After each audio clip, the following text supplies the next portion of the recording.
भगवान श्री राम क्या हैं? बहुत प्रसिद्ध श्लोक है, वेद वेद्ये परे पुंषि जाते दशरथात्मजे वेदः प्राचेतसा दासीद साक्षात रामायणात्मना। वेद वेद्य परब्रह्म परमात्मा भगवान श्रीमद् दशरथ नंदन श्री कौशल्यानंद वर्धन के रूप में प्रकट होने वाले हैं, ऐसा विचार कर वेद भगवान ने निश्चय किया कि जब मेरे वेद्य प्रभु अवतरित हो रहे हैं तो उनके चरित्र गान के लिए हमें भी अवतार लेना चाहिए और अपने आराध्य का गुणगान करने के लिए वेद ही श्रीमद् वाल्मीकि रामायण के रूप में प्रकट हुआ। वेदावतार है वाल्मीकि रामायण।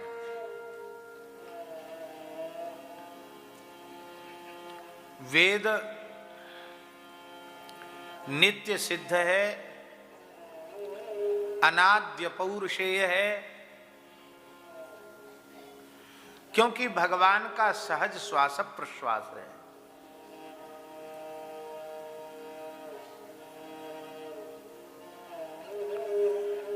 वैदिकों के सिद्धांत में वेद का कर्ता ईश्वर भी नहीं है,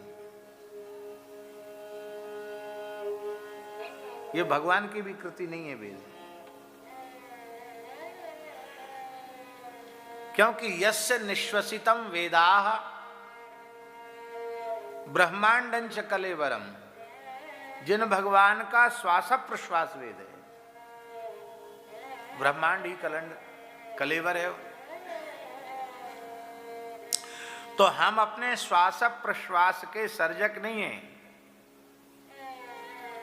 जाकी सहज श्वास श्रुतिचारी सहज है, ऐसी वेदाभिव्यक्ति भी सहज है।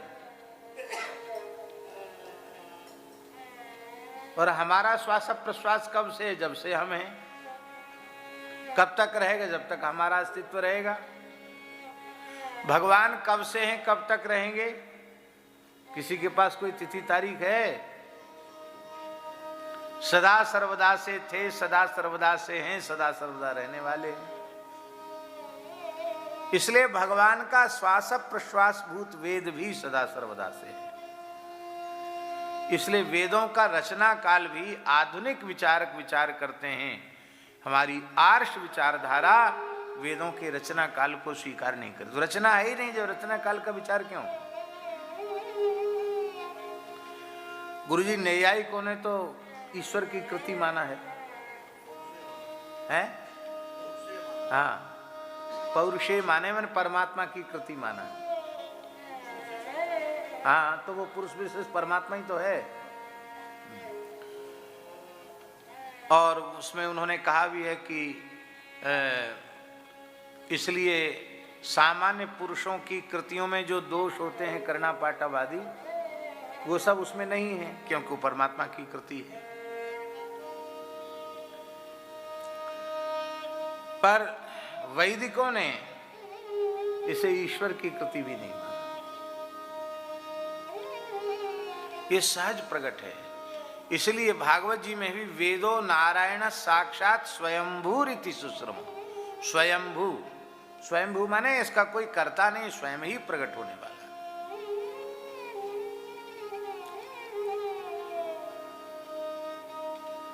तो वेदों का रचना काल नहीं है। वेद नित्य सिद्ध अनाद्य पौरुषेय हैं, सनातन है। और वेद की महिमा इतनी है कि इसी तुलसी जी के काव्य में, तुलसीदास जी के काव्य में, दोहावली में गोस्वामी जी ने एक दोहे में कहा है कि वेदादि शास्त्रों में बुद्ध भगवान के अवतरण का संकेत है, इसलिए हम बुद्ध को मानते हैं। लेकिन उन बुद्ध ने वेद की निंदा की, ते ही निंदित निंदित भयो बुद्ध अवतार, ऐसा उन्होंने लिखा है। वेद की निंदा करने से बुद्धावतार भी निंदित हो गया, यहां तक लिख दिया गोस्वामी जी ने। आशय ठाकुर जी केवल इतना ही है कि वेद को हम भगवान से भी ज्यादा मान्यता देते हैं। भगवान भी अवतार लेकर के वेद के विरुद्ध कुछ कहें तो हम कहेंगे कि आपका संकेत वेद में है इसलिए हम आपको मान रहे हैं, लेकिन आपका उतना ही मान रहे हैं जितना वेदानुकूल है। वेद विरुद्ध आप कुछ कहोगे तो हम आपकी भी नहीं मानेंगे। आपको मानेंगे पर आपकी नहीं मानेंगे, उतना ही मानेंगे जितना वेदानुकूल है। वेद से हट के इधर उधर कुछ बोले तो नहीं मानेंगे। ये भगवान है, इसमें प्रमाण क्या है? ईश्वर सिद्धि में प्रमाण वेद ही है, परम प्रमाण वेद ही है।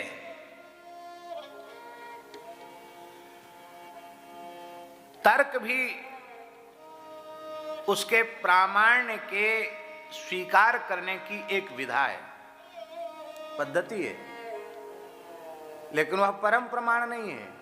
परम प्रमाण तो वेद ही है, क्योंकि हम सबका मूल वेद ही है। हम सबका मूल वेद है। और ठाकुर जी हम सब वैदिक हैं मूल में। हमारे जितने पूर्वाचार्य हैं सत संप्रदाय को, सबके सब वैदिक हैं। सबका मूल वेद ही है। और वेद से भिन्न होंगे तो वेद बाह्य हो जाएंगे, और वेद बाह्य जो कुछ है वह धर्म कहलाने के योग्य नहीं है। वेद बाह्य को ही अधर्म कहते हैं। वेद बाह्य अधर्म है, इसलिए यधर्मस्तद विपर्ययः, क्या है? यधर्मस्तद विपर्ययः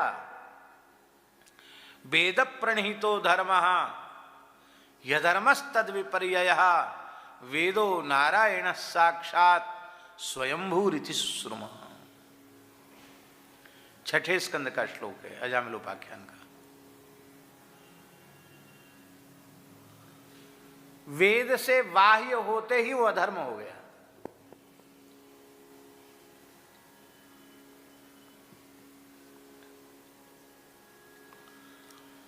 तो वेद तो नित्य है, लेकिन जब जब सृष्टि का आरंभ होता है नए कल्प में, तो उस समय भगवान अपने हृदय में संकल्प करते हैं और ब्रह्मा जी के हृदय में वेद ज्ञान प्रकट होता है। वेद नित्य है, पर भगवत संकल्प से ब्रह्मा जी के हृदय में वेद प्रकट होता है। तेने ब्रह्म हृदय आदि कवये मुह्यन्ति यत् सूरयः। यहाँ आदि कवये का अर्थ श्रीधर स्वामी प्रभृति समस्त भागवत के प्राचीन टीकाकारों ने आदि कवये का अर्थ ब्रह्मणे ही किया है।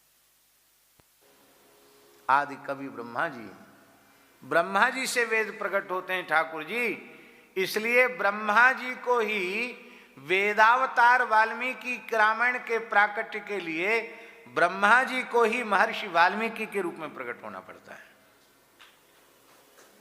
ध्यान में ही बात, वेद का इस कल्प में प्राकट्य ब्रह्मा जी के मुखारबिंद से है, और वह वेद ही रामायण के रूप में प्रकट होना चाहता है, तो इसलिए वेद के प्रकट होने के लिए ब्रह्मा जी को प्रकट होना पड़ेगा। तो श्री ब्रह्मा जी ही वाल्मीकि के रूप में प्रकट हैं। ब्रह्मावतार होने के कारण ही वाल्मीकि महर्षि को आदि कवि कहा जाता है। इसलिए आदि कवि शब्द, सर्वप्रथम आदि कवि शब्द का प्रयोग ब्रह्मा जी के लिए ही है। लोक में ऐसी मान्यता है कि सबसे पहला काव्य वाल्मीकि ऋषि ने लिखा, इसलिए उनको आदि कवि कहा गया। पर यह ठाकुर जी स्थूल दृष्टि है। सूक्ष्म दृष्टि यह है कि आदि कवि ब्रह्मा जी हैं, और ब्रह्मा जी का अवतार होने से उन्हें आदि कवि कहा गया। ये शास्त्रीय दृष्टि यही है। ब्रह्मा जी का अवतार है, इसलिए वो आदि कवि है।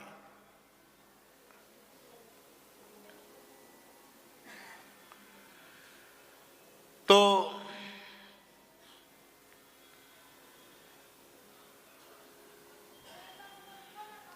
दशरथ जी क्या हैं? ये तो वेद वाल्मीकि है और ब्रह्मा जी ही वाल्मीकि हैं, तो दशरथ जी क्या हैं? दशरथ जी के संबंध में लिखा है,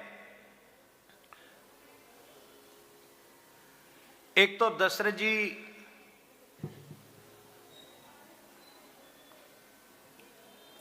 एक कथा तो आप सब जानते हैं कि स्वयंभू मनु और शत्रुपा ही दशरथ और कौशल्या हैं, ये तो सबको पता है।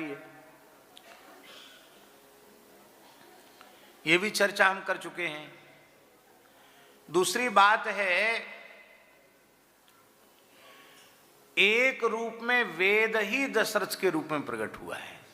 वेदो दशरथो नृपा, वेदो दशरथो नृपा, चक्रवर्ती महाराज दशरथ जी वेद रूप ही हैं, वेद ही हैं, वो भी वेद हैं। क्योंकि ब्रह्म तत्व की प्रतिष्ठा, ब्रह्म तत्व का आविर्भाव ही वेद से ही होता है।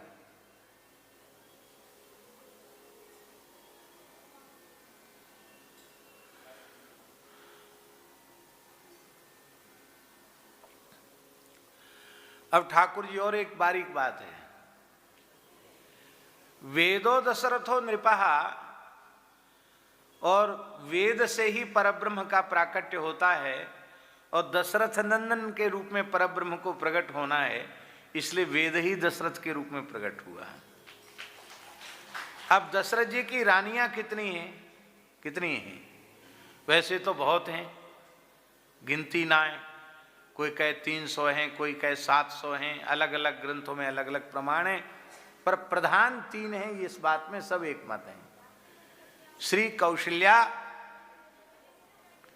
श्री कैकेयी और श्री सुमित्रा।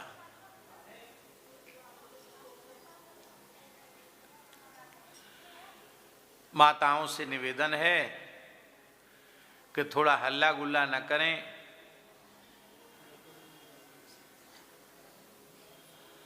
एक गोस्वामी जी की पंक्ति है, अधिक उत्साह भवन अति थोरा। ये वृंदावन के रसिक श्रोता, इनमें सुनने का उत्साह बहुत है और इतनी सुंदर व्यवस्था ठाकुर जी ने की है।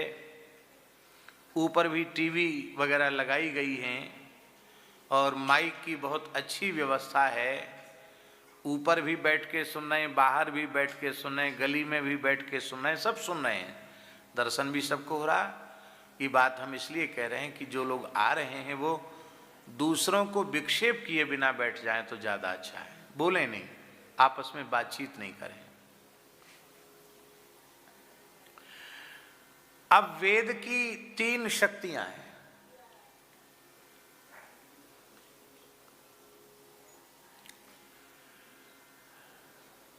ज्ञान शक्ति, क्रिया शक्ति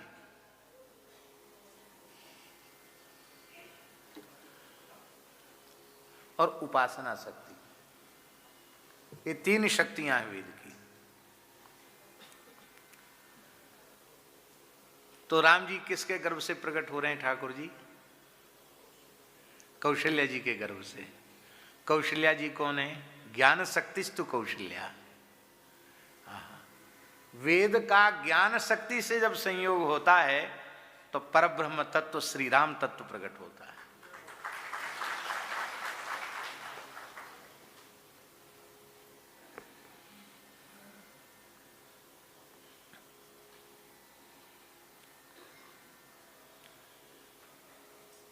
क्रिया शक्तिस्तु कैकेयी, क्रिया शक्ति कैकेयी है।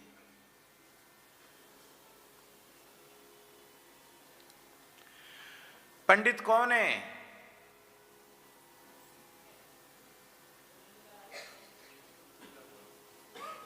बड़ी जटिल व्याख्या है पंडित शब्द की चक्रपाणी जी, क्योंकि शायद पंडित शब्द को इतना अधिक परिभाषित किया गया कि बहुत सुनी चाहिए। स्वपाके चो पंडिता समदर्शिना पंडितो बंध मोक्षवित,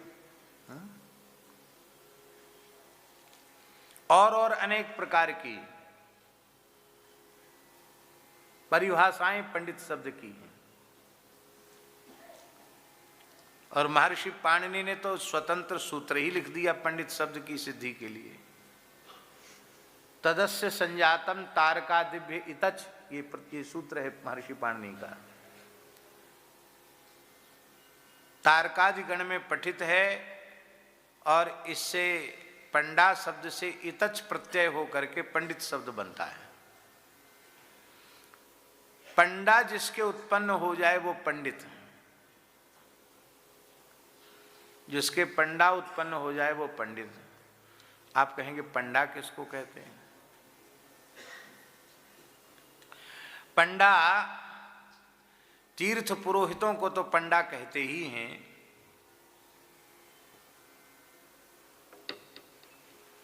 हम ये नहीं करें कि तीर्थ पुरोहित पंडा नहीं है, पर वस्तुतः पंडा किसी व्यक्ति विशेष का नाम नहीं है। सत और असत का विवेक जिस बुद्धि में हो गया है उस बुद्धि का नाम है पंडा। सदसद विवेकनी बुद्धि ही पंडा। सत और असत का पूर्ण निर्णय जिस बुद्धि में होगा, ये सत है ये असत है। निर्णय का अर्थ क्या है वैदिक जी? निर्णय का अर्थ है असत का त्याग और सत में स्थिति, ये निर्णय का अर्थ है। असत को जिसने सर्वथा त्याग दिया हो और सत स्वरूप में जिसकी प्रतिष्ठा हो गई हो जिस बुद्धि की, उस बुद्धि का नाम है पंडा। और ऐसी बुद्धि जिसमें प्रकट हो चुकी है वो पंडित। पंडा संजाता अस्य, जिसके पंडा उत्पन्न हो गई है वो पंडित है।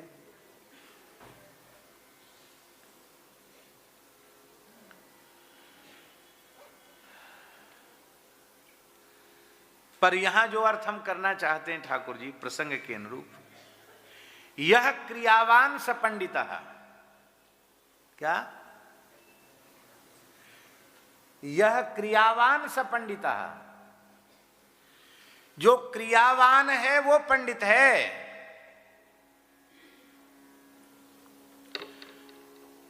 संभव नहीं है, कथनचित संभव हो जाए किसी का जन्मांतरीय संस्कार इतना पुष्ट हो, प्रबल हो कि षडंग वेद आद्योपांतों से कंठस्थ हो जाएं, उपस्थित हो जाएं, षडंग वेद को पढ़ा सकता हूं।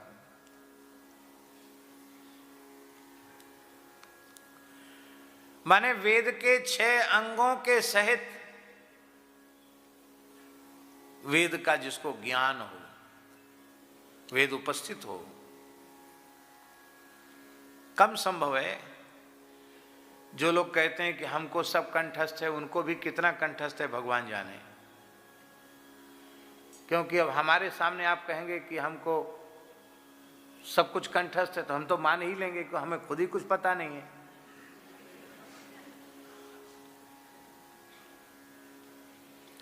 वक्ता शुद्धोच्चारण कर रहा है या अशुद्ध कर रहा है, ये श्रोताओं को पता नहीं चलता है। श्रोताओं को पता चलता है क्या? पर कोई संस्कृतज्ञ व्यक्ति बैठा होगा तो तनिक भी कोई अशुद्ध असाधु शब्द उच्चरित होगा वक्ता के मुंह से, उसको बहुत कर्ण कट्टू लगे, जैसे खोलता हुआ तेल कान में डाल दो, अरे क्या बोल दिया, ऐसा लगेगा।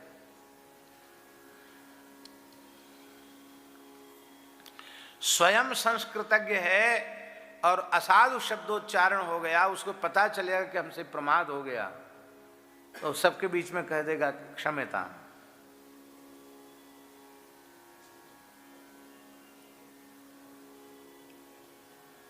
उसको संकोच नहीं होगा। अब पता ही नहीं है खुद कि हम शुद्ध बोल रहे हैं कि शुद्ध बोल रहे हैं, तो काहे का संकोच होगा? वही संकोच नहीं होगा।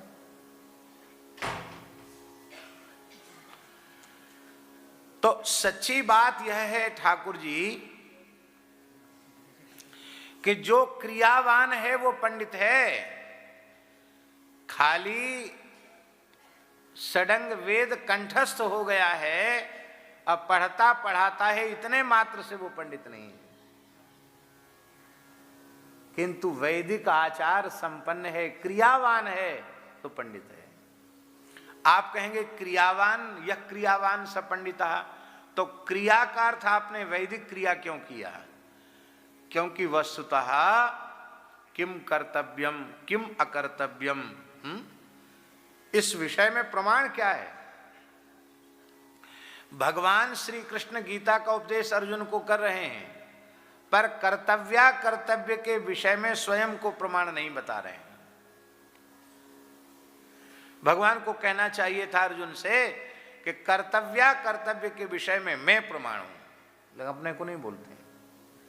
तस्मात् शास्त्रम प्रमाणम ते कार्य कार्य व्यवस्थित, किम कार्यम किम अकार्यम, इस संबंध में केवल और केवल शास्त्र ही प्रमाण है, दूसरा प्रमाण नहीं। शास्त्र ही प्रमाण है कर्तव्य के विषय में।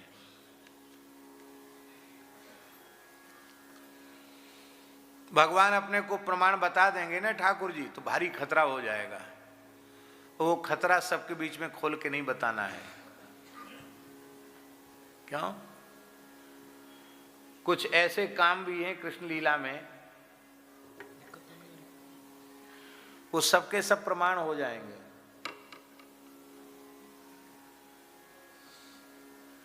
कितने ब्याह ठाकुर जी के ऐसे हैं जो अप्रमाण हो जाएंगे। प्रमाण उनको लोग प्रमाण कहने लगे, क्योंकि कर्तव्य के विषय में कृष्ण प्रमाण है, सब जय सिया राम हो जाएगा। इसलिए भगवान बड़े चतुर हैं, साफ बच गए, बोले मैं प्रमाण नहीं हूं।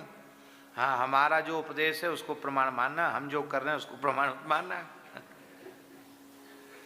कर्तव्य के विषय में मैं भी प्रमाण नहीं हूं, शास्त्र प्रमाण है। शास्त्र माने वेद,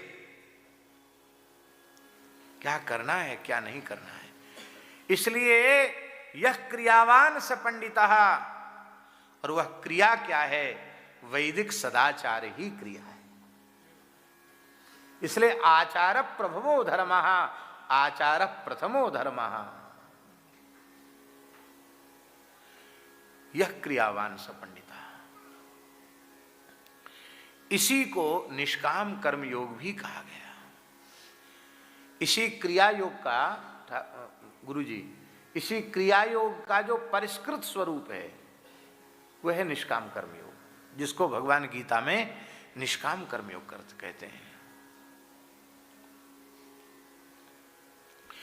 इस निष्काम कर्मयोग की आचार्य कौन है?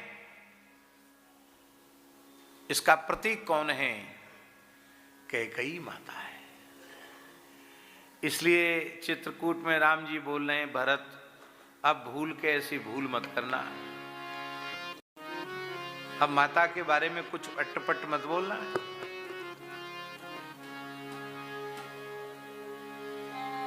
क्योंकि जो माता को दोष देते हैं वे जड़ हैं, तुम जड़ नहीं हो, तुम तो परम विद्वान हो,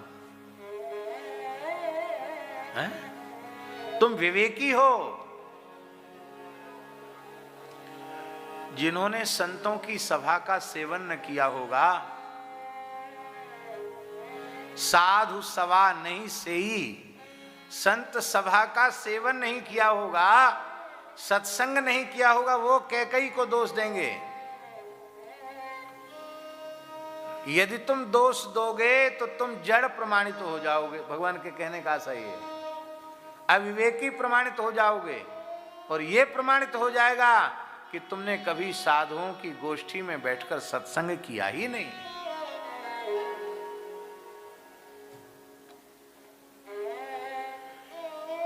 कैकेयी हमें अपनी दृष्टि से कैकेयी जैसी निष्काम कर्मयोग में परिनिष्ठिता दूसरी कोई माता दिखाई नहीं पड़ती संपूर्ण वैदिक पौराणिक साहित्य में।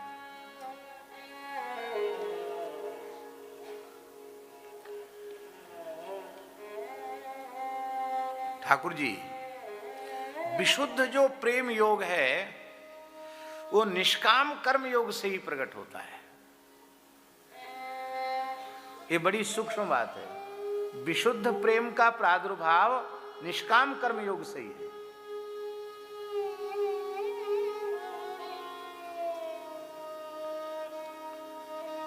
जिनको कबहू न चाहिए कछु,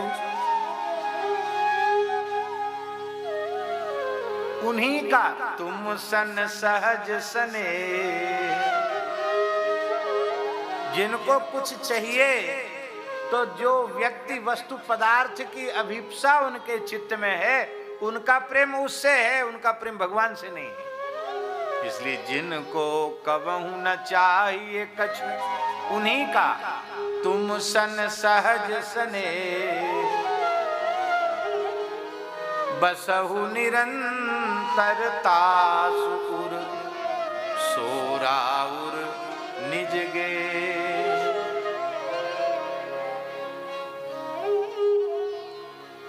जो निष्काम है ना,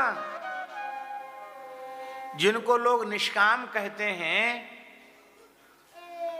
उनको कोई कामना अब नहीं रह गई है। पर उनमें भी एक बात रहती है, क्या? विनय पत्रिका में गोस्वामी जी कहते हैं, को कछु दे कहे भल। हमको कोई कुछ दे और हमको लोग बहुत भले आदमी हैं, बड़े अच्छे हैं, ऐसा लोग कहें, यह वासना न उड़ते जाई। विनय पत्रिका में गोस्वामी क्या कहने, तुलसीदास जी कहते, लगता है कोई भोग की, लोक की कोई कामना नहीं है, ये पता नहीं, पर को कछु दे, कोई कुछ हमको दे और हमको लोग भला कहें, क्या करें प्रभु? ये वासना न उड़ते जाई, ये वासना मन से हट ही नहीं रही। सन्यास क्या है?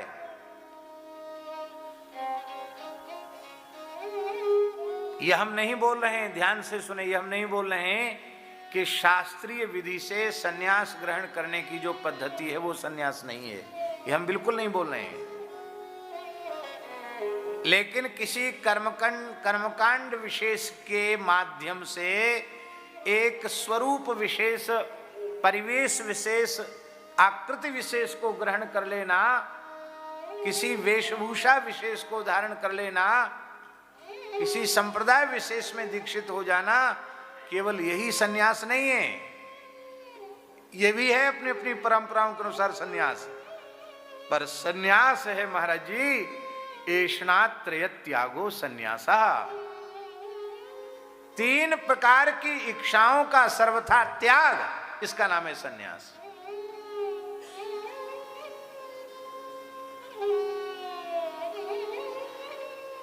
भोले भाले महात्मा प्रहलाद दास जी क्या सोचते हैं? वो सोचते हैं, अरे हम सन्यासी थोड़ी, हम तो बैरागी हैं। भोले भाले महात्मा कहते हैं सन्यासी तो अलग हैं, वो सन्यासी, हम बैराग। अरे भैया, न कोई सन्यासी संप्रदाय होता है, न कोई बैरागी संप्रदाय होता है, ये सन्यास आश्रम का नाम है। 4 आश्रम है ना, ब्रह्मचर्य, गृहस्थ, वानप्रस्थ और सन्यास।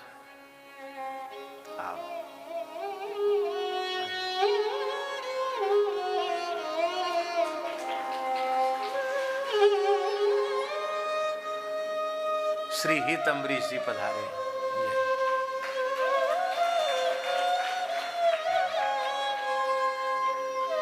विराज।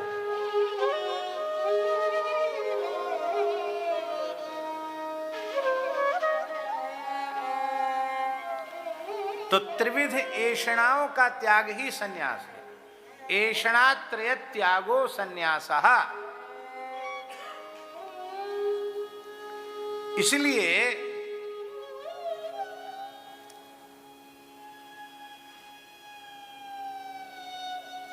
ये जितने विरक्त हैं, ये सब ग्रह त्यागी सन्यासी ही हैं। आश्रम तो सन्यास है, देखो उसका प्रमाण है, ब्रह्मचारी का गोत्र परिवर्तित नहीं होता, पर जब तक वो पलाश दंड लिए है तब तक उसको सूतक आदि स्पर्श नहीं होता है। समावर्तन के बाद सूतक स्पर्श होता है, लेकिन गोत्र परिवर्तन उसका नहीं होता। वानप्रस्थी का भी गोत्र नहीं बदलता, पर सन्यासी का गोत्र बदल जाता है। बदल जाता है कि नहीं?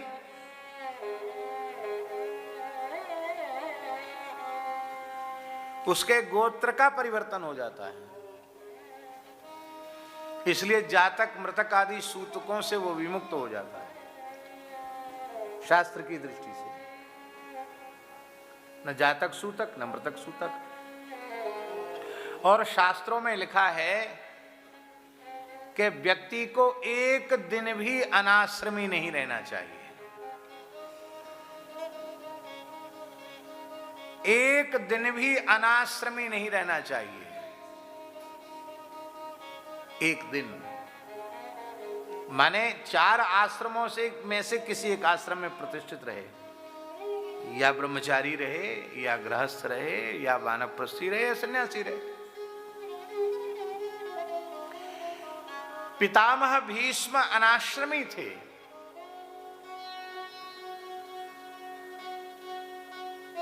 आप लोग कहें कैसे अनाश्रमी थे?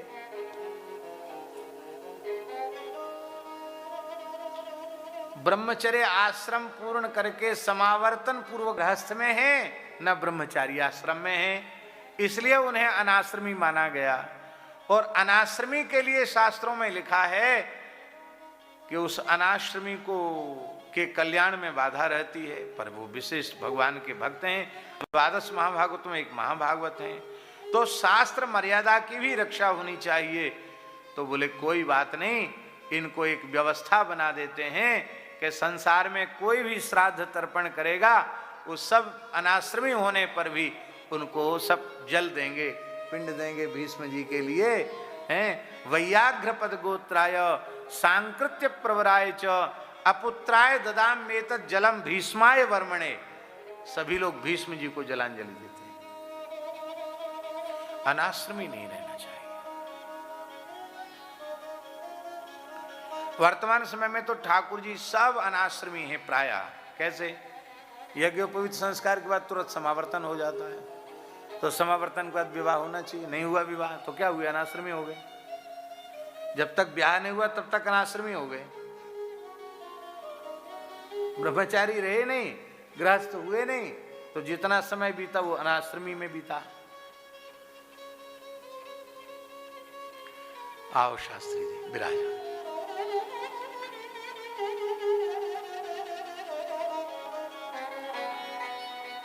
तो विरक्तों का जो संस्कार है उसी को संन्यास दीक्षा कहते हैं। जब प्रैष मंत्रोच्चारण होता है तो उस मंत्र का अर्थ क्या है? मंत्र के उच्चारण की विधि नहीं है, इसलिए हम उसका उच्चारण नहीं कर रहे हैं। पर उसमें क्या कहा जाता है? उस मंत्र का आशय यह है कि अपनी भुजाएं आकाश की ओर करके वो कहता है कि इस भूलोक के संपूर्ण वैभव को हमने त्याग दिया, भोगों का त्याग कर दिया। फिर कहता है मैंने भुवरलोक माने सिद्धों को प्राप्त होने वाले जो दिव्य भोग हैं उनका भी मैंने त्याग कर दिया है। फिर इसके बाद वो कहता है कि स्वर्ग से लेकर ब्रह्मलोक तक के जितना वैभव है, पुण्य से तप से प्राप्त होने वाला वैभव, मैंने उसका भी त्याग कर दिया है।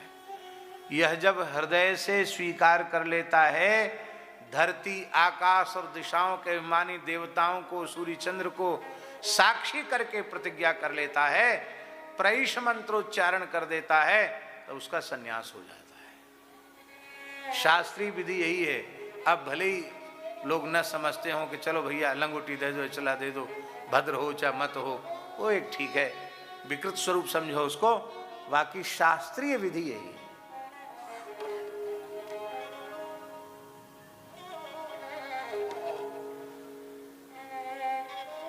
तो त्रिविध इच्छाओं का त्याग संन्यास है। वो त्रिविध इच्छा कौन कौन सी है? पहली इच्छा है पुत्रेष्णा, और उसी पुत्रेष्णा का ठाकुर जी परिवर्तित स्वरूप है शिष्येषणा। क्योंकि बिंदु सृष्टि में जो पुत्र है, नाद सृष्टि में वही शिष्य है। पुत्र भी तो शिष्य है और शिष्य भी पुत्र है। इसलिए धर्मशास्त्र की दृष्टि से पुत्र को श्राद्ध तर्पण पिंडदान आदि का जितना अधिकार है, शिष्य को भी श्राद्ध तर्पण पिंडदान का उतना ही अधिकार है।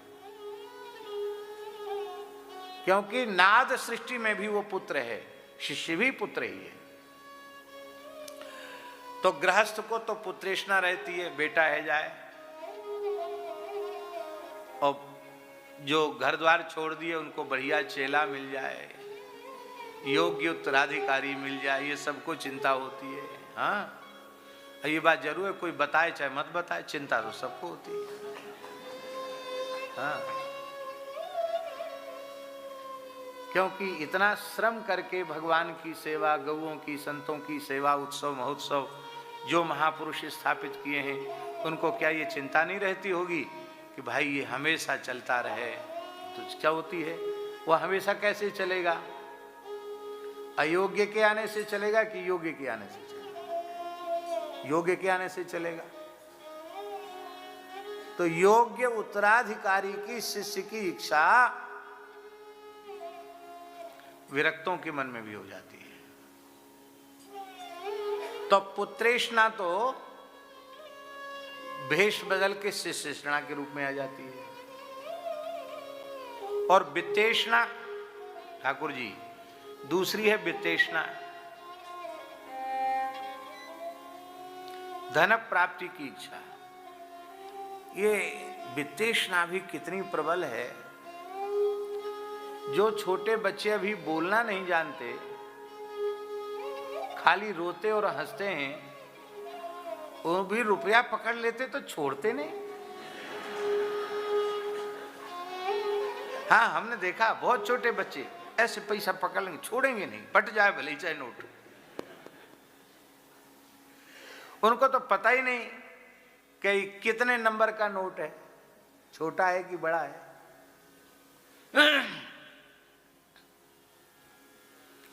विरक्त होते हैं।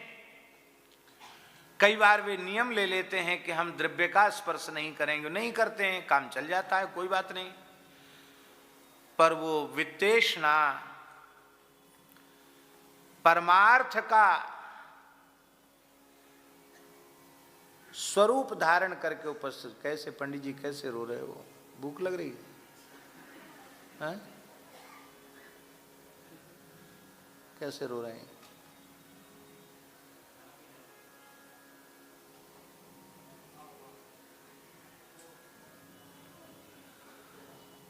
तो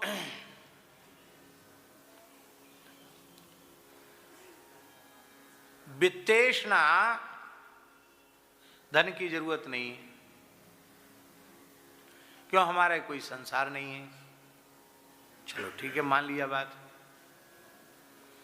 पर हजारों गैया खड़ी हैं,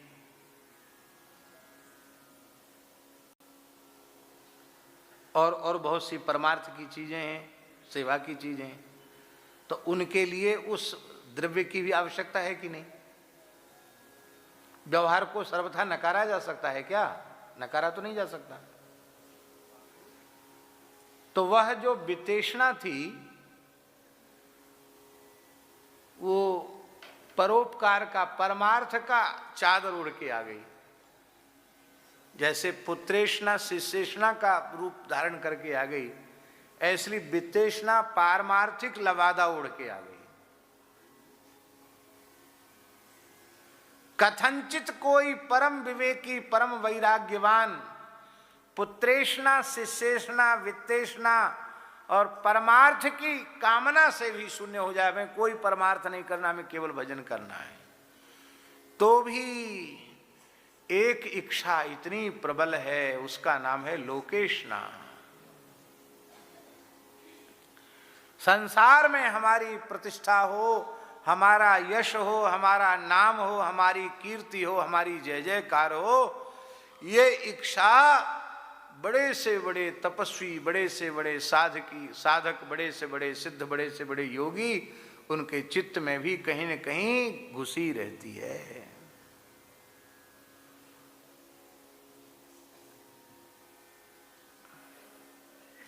इसलिए आचार्यों ने परिभाषा बनाई, ऐष्णात्रय त्यागो संन्यासः। लेकिन हम उन आचार्यों के चरणों में प्रणाम करके निवेदन करते हैं, लोकेष्णा त्यागो संन्यासः।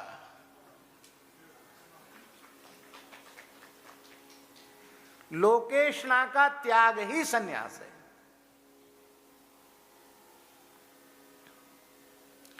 ये नहीं छूटती। और जब ठाकुर जी ये किसी कोने में घुसी रहती है, तब फिर घूम फिर कर पुत्रेशना शिष्येशना बनकर आ जाती है और वित्तेशना परमार्थ का रूप धारण करके आ जाती है। इसलिए सबकी जड़ लोकेशना है। और श्री कैकेयी माता, उनको हम निष्काम कर्मयोग की आचार्या इसलिए बता रहे हैं क्योंकि उन्हें यह अच्छी प्रकार से ज्ञात है कि मैं अत्यंत प्राण प्रिय श्री राम और अपनी पुत्र वधू श्री सीता के लिए मैं वनवास मांगूंगी तो मेरा लाडला बेटा भरत जीवन में कभी हमारी ओर देखेगा नहीं, मुझे मां नहीं कहेगा। मैं पुत्रवती होकर भी पुत्रहीना हो जाऊंगी। इतना ही नहीं, जिन मेरे प्राणेश्वर चक्रवर्ती महाराज दशरथ के प्राण श्री राम में बसते हैं, वे भी मेरा त्याग कर देंगे। पतिव्रता नारी के लिए इससे बड़ी कोई सजा नहीं है कि उसका पति कह दे कि आज से मैंने तुम्हारे प्रति पत्नी भाव का त्याग कर दिया, मैं तुम्हें अपनी पत्नी नहीं मानता। और वाल्मीकि रामायण में स्पष्ट है,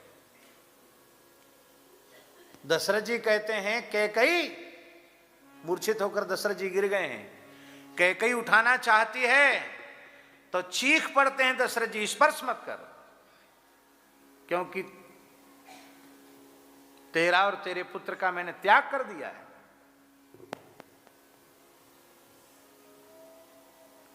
ये भी जानती है पति मुझे त्याग देंगे, और पति मुझे ही नहीं त्यागेंगे, पति देह को भी त्याग देंगे, क्योंकि बंदऊं अवध भुवाल सत्य प्रेम जही राम पद, बिछुरत दीन दयाल प्रिय तनु तृण इव परिहर्यो। तृण के समान देह को त्याग करके चले जाएंगे।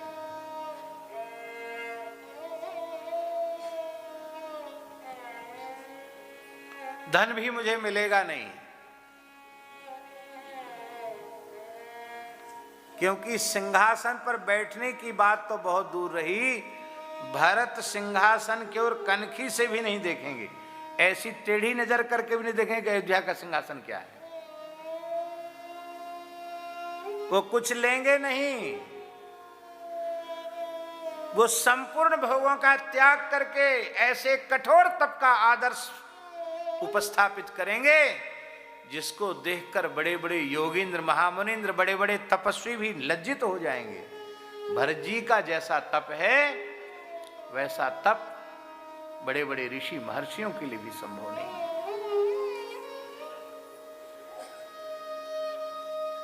आप कहेंगे भरत जी के तप में ऐसी क्या विशेषता है? तप माने क्या होता है? कायक क्लेशो ही तपः। तप की परिभाषा है कायक क्लेशो ही तपः। भोगों के त्याग में जो शरीर को कष्ट होता है उसका नाम है तप।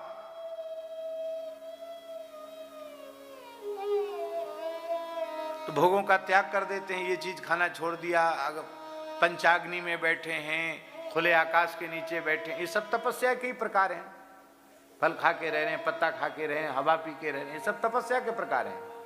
तो भोगों के त्याग में जो देह को कष्ट होता है उसका नाम है तप। पर जहां भोग छोड़े न जाएं, श्री राम विरह में भोग अपने आप दंडोत करके चले जाएं और फिर सब कुछ छूट जाए, और उस समय जो तप है वो है दिव्य तप। वो दिव्य तप है। तपस्वी तपस्या करते हैं, क्लेश सहन करते हैं, कष्ट सहन करते हैं, और निरंतर उपास्य का स्मरण भी करते हैं। पर भरत जी राम राम रघुपति जपत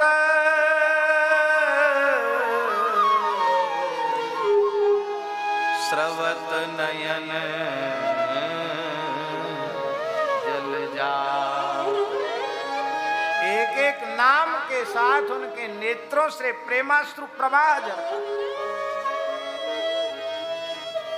जैसे हमारे ठाकुर जी प्रेमाश्रु पूर्णो हरि, श्री जी के स्मरण में जिस भाव से ठाकुर जी श्री जी का स्मरण कर रहे हैं, उसी भाव से भरत जी रघुनाथ जी का स्मरण कर रहे हैं।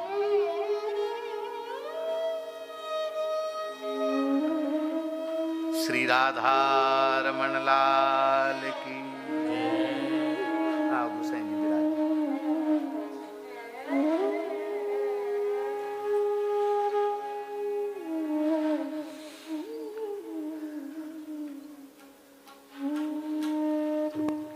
भरत जी का तप दिव्य तप है।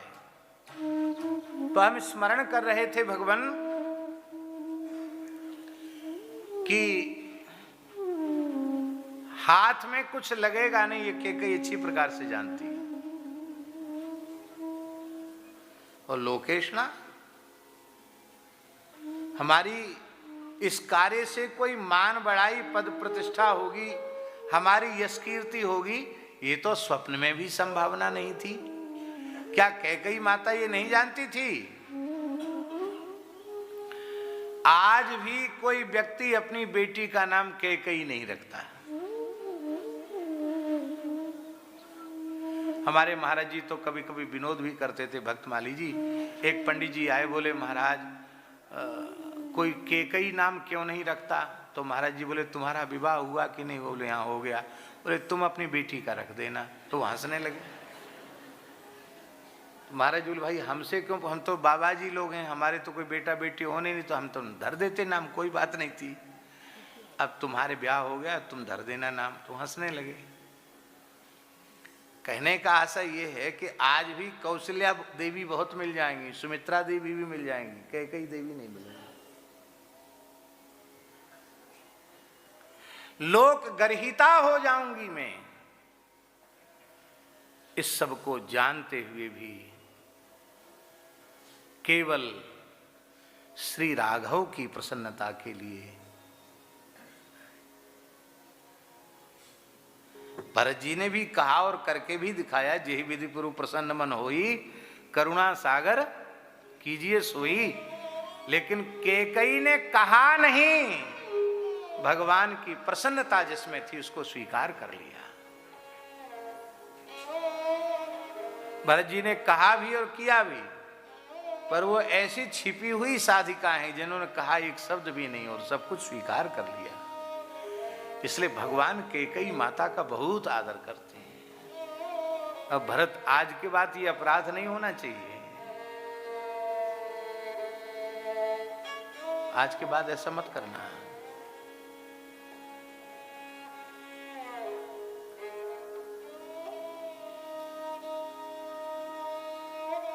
पंडित श्री गंगादत्त जी ने एक बड़ी अच्छी बात लिखी है कि एक बार भगवान श्री राम से कैकेयी माता ने कहा कि बेटा एक बात का मुझे बड़ा कष्ट है। क्या कष्ट है? बोले भरत कभी हमको माँ कह के नहीं बोलता है, हमारी तरफ देखता तक नहीं है, प्रणाम निवेदन करना तो बहुत दूर रहा, आता ही नहीं, देखता नहीं। आखिर तो मैं माँ हूं, पीड़ा तो हमको होती है। तो अब तो सब हो गया, सब सामान्य हो गया, अब कुछ समस्या है नहीं। तो लगता है रहस्य का ज्ञान नहीं है भरत को, इसलिए भरत ऐसा कर रहा है। तो अब कम से कम क्या कहते हैं उसको, समझौता है? अब कम से कम समझौता हो जाए। राम जी बोले हाँ बिल्कुल ठीक है, हमने खुल के तो नहीं बताया, लेकिन अब हम समझा देंगे भरत जी को एकांत में। तो राम जी ने एकांत में भरत जी को बुलाकर श्री कैकेयी माता की महिमा और उनका प्रेम और उनकी रामचरित्र में उपयोगिता और ये सारी बात जब बताई, तो भरत जी फूट फूट कर रोने लगे। बोले अब तो मैं डूब कर सरयू जी में प्राण त्याग दूंगा। क्यों? आप जिसका इतना महिमा मंडन कर रहे हैं, इतनी बड़ी प्रेमनी बता रहे हैं कि हमसे इतना अधिक, उससे मैंने द्वेष किया, अब तो मैं मुंह दिखाने के योग्य में तो सरयू जी में डूब मरूंगा। राम जी ने कहा भैया ऐसा मत करो, तो अब क्यों नहीं जाते हो? ध्यान दें ठाकुर जी। तो भरत जी ने कहा पहले तो दूसरा कारण था, अब ये कारण है कि मैं इतना बड़ा अपराधी हो गया कि मैं मां को मुंह दिखाने लायक नहीं रहा, इसलिए नहीं जाता हूं। तो मुंह दिखाने लायक नहीं रहा तो भी तो नहीं गए। भरत जैसा शील संपन्न वृत्त संपन्न पुत्र भी हाथ से निकल जाए, ये कितनी बड़ी क्षति है। लेकिन माता कैकेयी ने सब कुछ त्याग दिया, इसलिए क्रिया शक्तिस्तु कैकेयी, ज्ञान शक्तिस्तु कौशल्या, क्रिया शक्तिस्तु कैकेयी। क्रिया शक्ति कैकेयी है, यही है गीता का निष्काम कर्म योग। और इस क्रिया योग से, इस निष्काम क्रिया शक्ति से ही प्रेम का जन्म होता है। अभी हमने कहा था ना क्या कि क्रिया शक्ति से निष्काम कर्म योग का जन्म होता है, और निष्काम कर्म योग से ही विशुद्ध प्रेम का जन्म होता है। अम्बरीश ये बात बड़ी सूक्ष्म है। निष्काम कर्म योग से ही विशुद्ध प्रेम का जन्म होता है।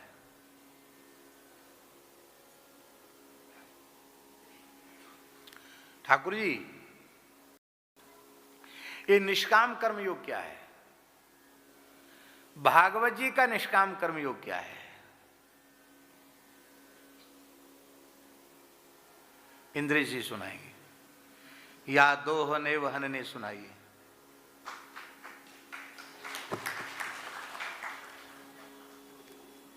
भैया चालू करो। या दोहने बहनने मथनो पले पर प्रेम खिंखनार भरुज तो क्षण मार जना दो।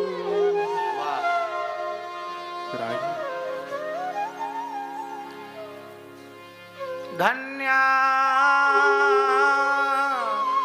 ब्रजस्त्रिय उरुक्रम चित्तयाना। बड़ा प्यारा भाव, यही है निष्काम कर्मयोग। हितम्बरीश जी, गोपियां प्रातः काल से लेकर शयन पर्यंत निरंतर क्रिया में लगी, निष्क्रिय नहीं है, पर उसी से प्रेम प्रकट हो। यादोहने, धार काटती है तो श्री कृष्ण का ध्यान करती है, धान कूटती है तो श्री कृष्ण का ध्यान करती है, चक्की पीसती है तो श्री कृष्ण का ध्यान करती, झाड़ू लगाती है तो श्री कृष्ण का ध्यान करती, लीपती है तो श्री कृष्ण का ध्यान करती है। उनके चित्त पर सदा श्री कृष्ण चढ़े रहते हैं। ऐसी व्रजांगनाओं को धन्य है। यही है निष्काम, अपने लिए कुछ नहीं, सब कुछ उनके लिए। परमानंद स्वामी जी का एक पद है, बहुत प्रसिद्ध पद है, केवल एक पंक्ति बोलेंगे। ब्रज के बिरही लोग विचारे, ब्रज के बिरही लोग विचारे, बिनु गोपाल ठगे से ठाणे, अति दुर्बल तन का हारे। ब्रज के विरही लोग विचारे। ये तो केवल एक नमूना दिया, कितने पद हैं अष्टछाप की वाणियों में जहां ब्रजवासियों के विरह का वर्णन है। और उद्धव जी ब्रज में आ रहे हैं तो चारों ओर उत्सव का वातावरण देख रहे हैं। सब जगह बड़ी सुंदर सजावट है, झाड़ बुहार लीप पोत के सबके घर बड़े सजे हुए हैं, वृषभ ढहक रहे हैं, गायों भी खूब हृष्ट पुष्ट हैं, उनके थनों से दूध टपक रहा है और सुंदर धूप की सुगंध आ रही है,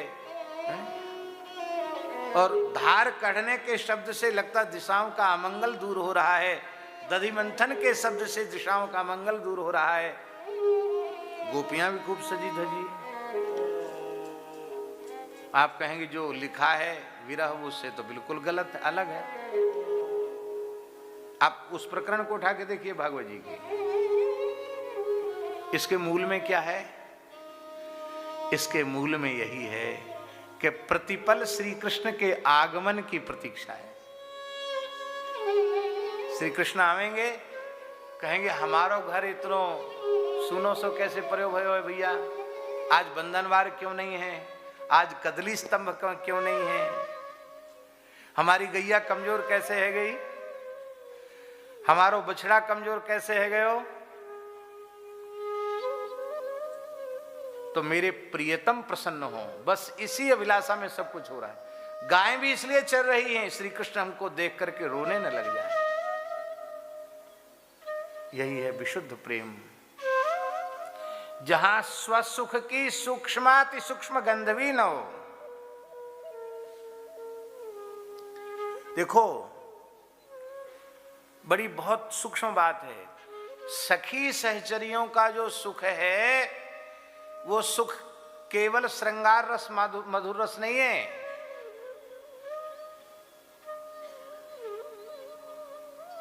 अब हम कह ही दें, कांत भाव से भी ऊंची चीज है वो,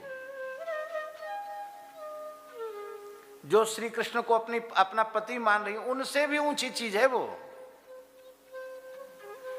क्योंकि बड़ी बारीक बात है, पति मानने में भी स्वसुख है, पर केवल जैसे नवल विहार कैसा है, नवल नवला करें ऐसा ना, उसमें आता है। तो बस सखी सहचरियां इनका सुख केवल यही है कि प्रियालाल को विहार करते हुए देख करके ही वे आनंदित हैं, बस। यह बहुत ऊंची चीज है, पराकाष्ठा है, प्रेम की पराकाष्ठा है। जहां सेव्य का सुख ही सुख बन गया, प्रेमास्पद का सुख ही सुख बन गया, अपना न सुख रहा न अपना दुख रहा। और इसी अवस्था का नाम है प्रेम। इसलिए वेद का ज्ञान शक्ति से संयोग होता है तो परब्रह्म श्री राम का आविर्भाव होता है, और वेद का क्रिया शक्ति से संयोग होता है तो प्रेम मूर्ति श्री भरतलाल जी का जन्म होता है, प्रेम का जन्म होता है। सुमित्रोपासनात्मिका वेदो दशरथो नृपः और ज्ञान शक्तिस्तु कौशल्या, क्रिया शक्तिस्तु कैकेयी। और सुमित्रा जी कौन है? सुमित्रोपासनात्मिका, उपासना है श्री सुमित्रा जी।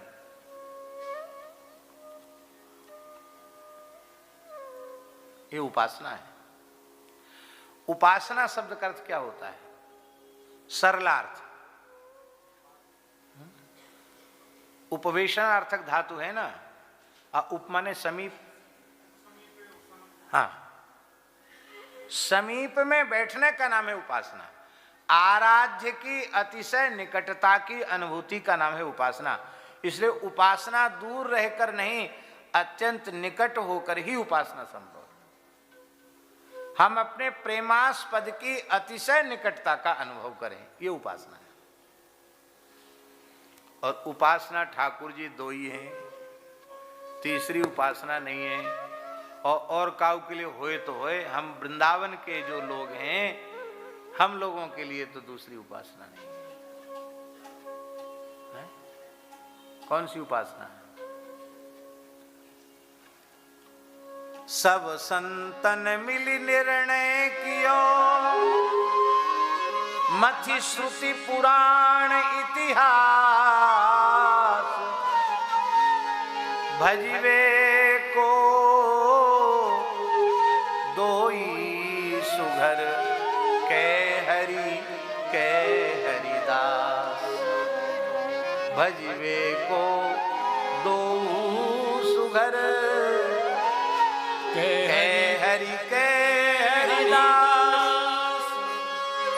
और इससे आगे की बात बोले हरि और हरिदास में तो आपने दो कर दिए, एक कहो, एक कह दो। बोले आराधना नाम सर्वेषां विष्णोराराधनं परम तस्मात् परतरं देवी तदीयानां समर्चनम्। जितनी भी आराधनाएं उपासनाएं वेदादि शास्त्रों में वर्णित हैं उनमें भगवान की उपासना ही सर्वोपरि, वैष्णवीय उपासना पद्धति सर्वश्रेष्ठ है। भगवान की उपासना श्रेष्ठ। बोले भगवान से अधिक किसकी उपासना है? तदीया नाम समर्चनम, तदी आराधना। आप लोग कहेंगे इसमें हमारी राधा रानी की उपासना कहां आई? प्रश्न हो सकता कि नहीं? फिर ठाकुर जी का नाम तो ले लिया पुराणों में व्यास जी ने, श्री जी का नाम तो नहीं लिया। यद्यपि अन्यत्र नेत्र लिया है लेकिन इस श्लोक में तो नहीं है ना। अरे भाई ध्यान दें, तदीया नाम समर्चनम, श्री कृष्ण की सर्वस्व भूता कौन है? हृदयेश्वरी प्राणेश्वरी कौन है? जिनकी वे निरंतर खवासी करते हैं, निरंतर सेवा शुश्रूषा करते हैं, वे कौन है? वो श्री राधा रानी है। इसीलिए तदीया जो श्री राधा रानी है उनका समर्चन श्री कृष्ण की उपासना से भी श्रेष्ठ। एक भाव ये भी तदीया, और यह अर्थ तो स्पष्ट है ही है कि भगवद उपासना से वैष्णवाराधन उत्कृष्ट है। और देखिए वेद का जब उपासना शक्ति से संयोग होता है तो दो का आविर्भाव होता है, एक श्री लक्ष्मण जी और दूसरी श्री शत्रुघ्न जी। लक्ष्मण जी किसके उपासक हैं? राम जी के। आराधना नाम सर्वेषां विष्णोराराधनम परम। लक्ष्मण जी पूर्ण अकारत्रय संपन्न है। राम जी के अनन्य भोग्य, अनन्य शेष, अनन्यार्हत्व, ये तीनों आकार श्री लक्ष्मण जी में प्रतिष्ठित हैं। वो तो साफ घोषणा करते हैं गुरु पितुमात न जानूं का, किसी को नहीं जानता, मैं केवल इनको जानता हूं बस। राम जी बोले देखो लक्ष्मण ज्यादा भावुक मत बनो। लक्ष्मण भरत और शत्रुघ्न गए हैं अपने मामा जी के यहाँ, और मैं पिता के सत्य से बंधा हुआ हूँ, और जासुराप राज नृप प्रजा दुखारी, सो नृप अवश्य नरक अधिकारी, तो नरक जाना पड़ेगा। तो देखो मेरे ऊपर तो भार है नहीं, क्योंकि मैं अपने पिता के सत्य की रक्षा कर रहा हूँ, और सत्य ही धर्म है, सत्यान्नास्ति परो धर्म। और जो अनुपस्थित हैं उन पर धर्माचरण का भार नहीं है। शत्रुघ्न और भरत यहाँ है नहीं, इसलिए वे भी अनुपस्थित होने के कारण इस भार से मुक्त हैं। तुम उपस्थित हो और तुम्हें वनवास नहीं मांगा गया है, तुम सत्य से भी नहीं बंधे हुए हो, इसलिए ज्यादा तुम्हारे मन में व्याकुलता। तो जब तक भरत जी ना आ जाएं, शत्रुघ्न जी ना आ जाएं, तब तक कम से कम पिताजी का ध्यान रखो, प्रजा का ध्यान रखो, सबका ध्यान रखो। रहो। लक्ष्मण जी रोने लग गए, बोले प्रभो मेरा बड़ा दुर्भाग्य है। कहा क्या दुर्भाग्य है? कहते आप अपना धर्म हमारी खोपड़ी पर लाद रहे हो, यही हमारा दुर्भाग्य है। राम जी बोले अच्छा धर्म भी क्या अलग अलग होता है? बिल्कुल अलग होता है। आपका धर्म अलग है, हमारा धर्म अलग है, भरत जी का धर्म अलग है, शत्रुघ्न जी का धर्म अलग है। श्री गोविंद राज स्वामी जो दाक्षिणात्याचार्य हैं श्रीमद् वाल्मीकि रामायण के, उन्होंने स्वीकार किया है सांगोपांग धर्म प्रकट हो रहा है श्री राम जी के द्वारा। राम जी अपने चरित्र से सामान्य धर्म की प्रतिष्ठा कर रहे हैं, जिसको मनु जी ने दशकम धर्म लक्षणम कहा, अहिंसा सत्यमस्ते शौच इंद्रिय निग्रह आदि। वो उस धर्म की प्रतिष्ठा राम जी कर रहे हैं। पर लक्ष्मण जी का धर्म सामान्य धर्म नहीं है, लक्ष्मण जी का धर्म विशेष धर्म है। इस विशेष धर्म को ही वैष्णव धर्म कहा गया। सवै पुंसाम परो धर्मो यतो भक्ति रथोक्षजे अहितुक्य प्रथेतो ययात्मा संप्रसिद्धति। और इस विशेष वैष्णव धर्म वो क्या है? वो सेवा धर्म है। और ये सेवा धर्म क्या है? वैष्णव को अपने युगल की, इष्ट की, आराध्य की कैसी सेवा करनी चाहिए? बोले सेवत लखन सीय रघुवीर जिमि अविवेकी पुरुष शरीर।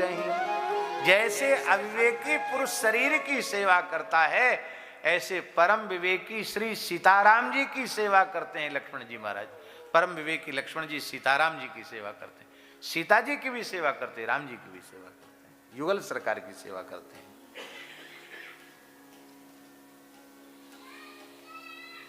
और श्री शत्रुघ्न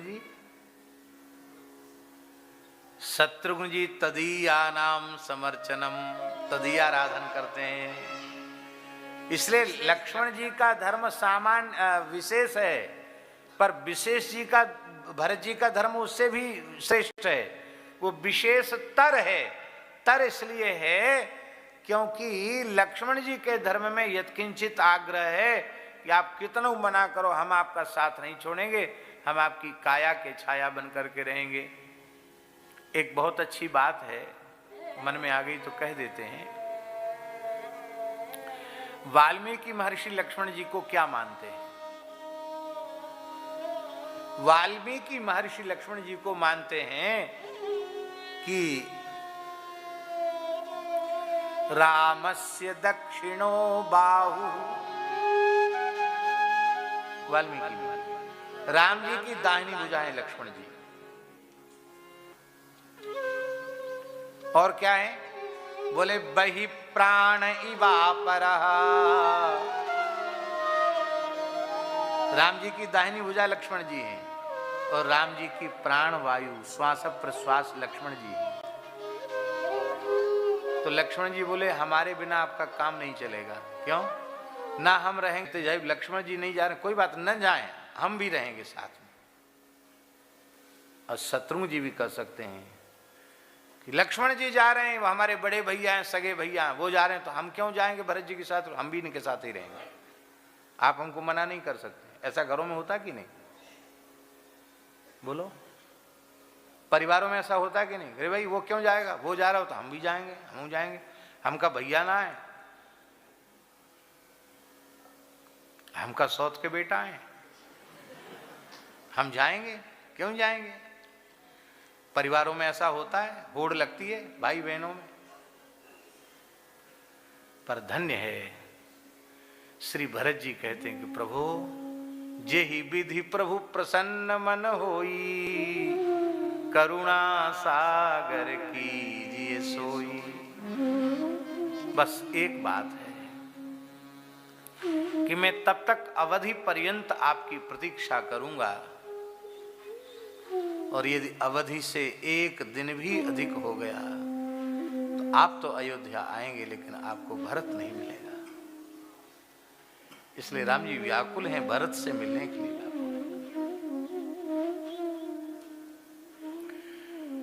पर ठाकुर जी सबसे छोटे जो शत्रुघ्न कुमार हैं, उनका धर्म सर्वोपरि है, वो विशेषतम धर्म है।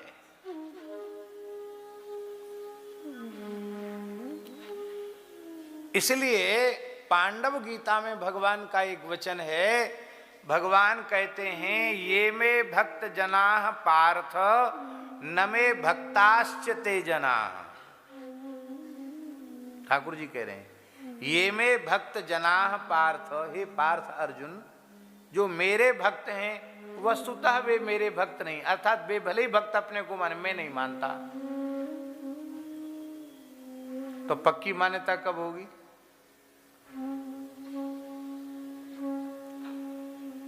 हम अपने आप को आपका भक्त माने, वो आप न माने तो बात पक्की हुई? पक्की तो नहीं हुई। पक्की तो तब होगी जब हमारी मान्यता को आप स्वीकार करें। ठाकुर जी कहते हैं हम मान्यता स्वीकार ही नहीं करते कि मेरे भक्त हैं। ये में भक्त जनाः पार्थ न में भक्ताश्च ते जनाः। तब अर्जुन ने पूछा महाराज भले आदमी बताओ तो सही, फिर कौन को अपनो भक्त मानो आप? बोले मद भक्ता नाम तु ये भक्ता ये में भक्त जना पार्थ न में भक्ताश्च ते जना। मद भक्ता नाम तु ये भक्ता ते में भक्त तमा स्मृता, अथवा ते में भक्त तमा मता। जो मेरे भक्तों के भक्त हैं वे श्रेष्ठ भक्त हैं।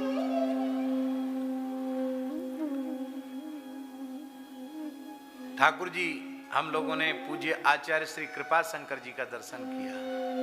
अयोध्या वाले पूज्य आचार्य जी वृंदावन में पधारते थे और ऋषि जीवन था उनका, बड़े अद्भुत महापुरुष थे। जैसे वृंदावन में पूज्य गुरु जी ने जीवन पर्यंत भागवत पढ़ाई, ऐसे अयोध्या जी में पूज्य श्री आचार्य गुरुदेव श्री कृपा शंकर जी ने जीवन पर्यंत पढ़ाया। बड़ा दिव्य जीवन, जैसा गुरु जी का यहाँ जीवन वैसा वहां भी उनका जीवन है। आपने भी दर्शन किया होगा आचार्य श्री कृपा शंकर जी। वो एक बात कहते थे, वो कहते थे ठाकुर जी के साथ रहना सरल है, संत के साथ रहना सरल नहीं। क्या कहते थे?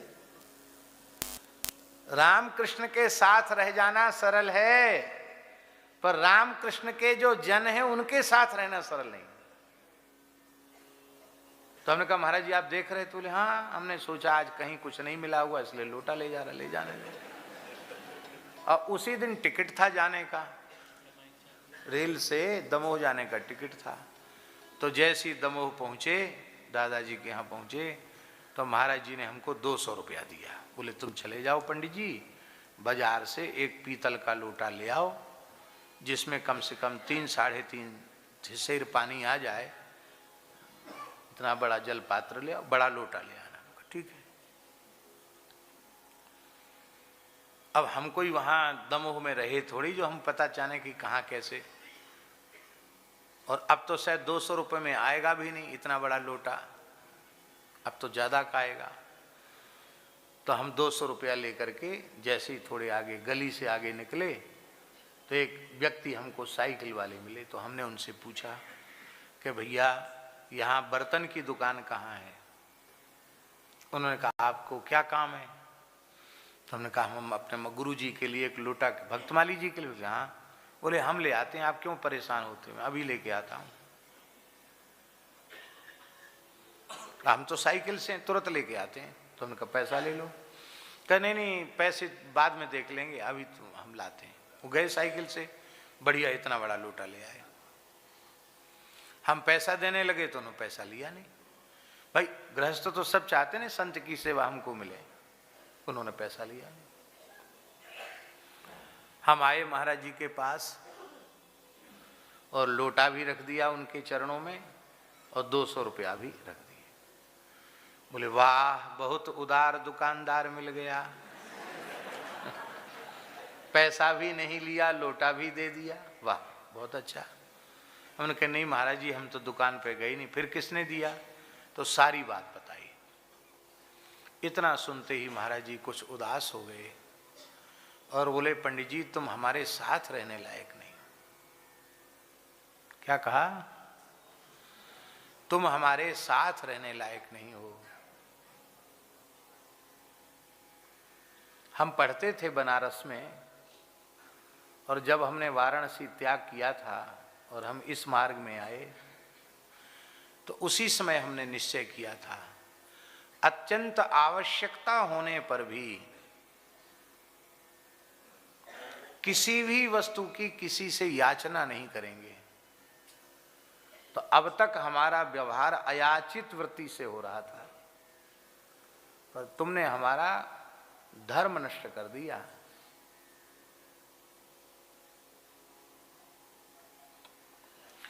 बिना मांगे जांचे कोई लोटा धर जाए तो कोई बात नहीं, उपयोग कर लेंगे। लेकिन हमारे पास पैसा था, हमने पैसा दिया, और तुम हमारा नाम लेकर तुम लोटा ले आए और पैसा वापस ले आए। अब ऐसा करो, तुम वृंदावन चले जाओ, क्योंकि तुम चले आते हो तो विद्यार्थियों की भी पढ़ाई बंद हो जाती, तुम पढ़ाते भी हो तो वहाँ उनका भी घाटा नहीं होगा। अपने पास से नहीं हटा रहे हैं, वृंदावन में रहो, अब तुम हमारे साथ तो नहीं रह सकते। हम रोने लगे, महाराज जी अपराध हो गया, प्रायश्चित बताएं। बोले वो वापस करके आओ लोटा।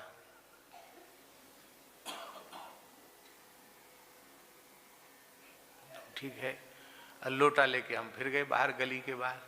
भगवान की बड़ी विलक्षण दया, वही साइकिल वाले फिर मिल गए, लौट के जा रहे हूँ, कहीं जा रहे हूँ। तो उन्हें कि क्या समस्या है, लोटा पसंद नहीं आया कि आप रो क्यों रहे? उन्होंने कि हमारे गुरुजी नाराज हो गए।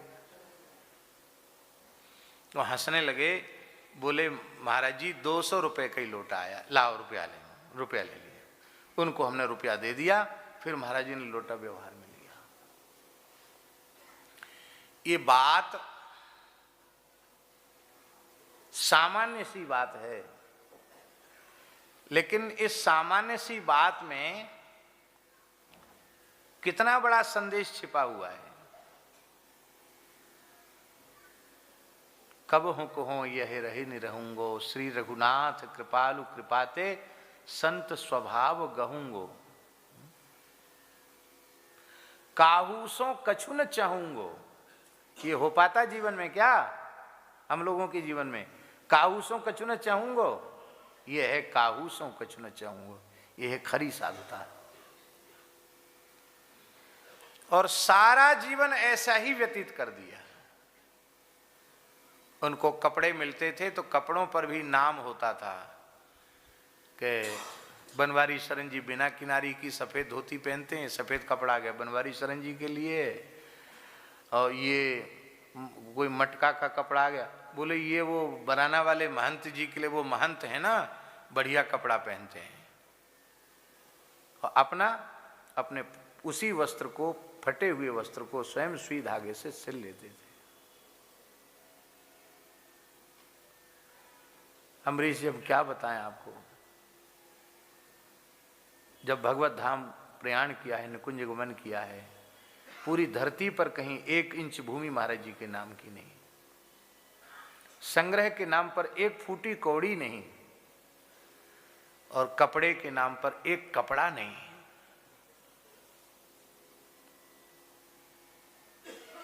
पधारने के कुछ दिन पहले सब कपड़े, बोले कोरे कपड़े सब बांट दो, बोले कुछ रखो मत। और उनके पास तो कपड़ा रहता ही नहीं था। कैसे फटे पुराने से गुजारा महाराज जी करते थे, कुछ नहीं रखा। तो ये बात, भगवान के साथ रहना सरल है, पर साधु के साथ रहना कठिन है। लक्ष्मण जी राम जी के साथ रहते हैं, पर शत्रुघ्न जी भरत जी के साथ रहते हैं। भरत जी परम साधु हैं, और ऐसे साधु के साथ गुजारा कर लेना, ये तो शत्रुघ्न कुमार ही ये कर सकते हैं, दूसरा कोई नहीं कर सकता। आहा, क्या कहना। तो ज्ञान शक्ति से वेद का संयोग होता है तो राम तत्व प्रकट होता है, ब्रह्म तत्व प्रकट होता है। और क्रिया योग से जब संबंध होता है, क्रिया शक्ति से संबंध होता है, तो उससे निष्काम कर्मयोग और उससे प्रेम मूर्ति भरत जी प्रकट होते हैं। और वह उपासना शक्ति से वेद का संयोग होता है, तो उससे भगवद उपासना और भागवत उपासना, दोनों उपासनाओं के आदर्श का प्रादुर्भाव होता है। ये है।